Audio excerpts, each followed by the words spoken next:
away, you must disconfirm it. Suppose your hidden assumption is, if I delegate, the quality will collapse and I will be blamed.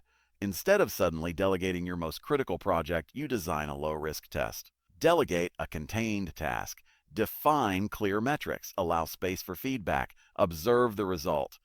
The goal is not perfection. The goal is evidence. If the task is completed competently, your assumption weakens slightly. If it fails, you refine process, but you gather real data instead of living in imagined catastrophe. Transformation happens at the speed of evidence. Let's apply this to financial growth. Imagine someone whose hidden assumption is, if I invest, I will lose control. Rather than investing their entire savings, they create a small experimental portfolio. They track it. They study fluctuations. They notice emotional reactions.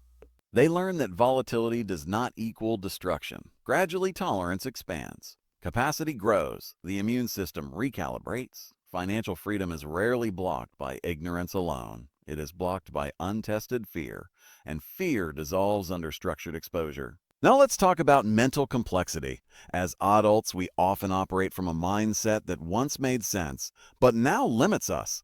Early in life, we may define ourselves by external validation. Approval equals safety. Criticism equals danger. Later, that same framework prevents bold leadership. We hesitate to speak unpopular truths. We soften necessary feedback. We underprice our expertise because the old identity says, belonging matters more than standing out. Development requires moving from being shaped by expectations to being guided by internal principles. This does not mean becoming rigid. It means becoming self-authored. When you are self-authored, you can hear criticism without collapsing. You can change strategy without losing identity. You can adjust investments without panicking. You can admit mistakes without self-destruction. This stage of development is essential for high-level leadership and sustainable wealth building. Markets fluctuate. Teams disappoint. Plans fail. If every setback threatens your identity, you will shrink from growth.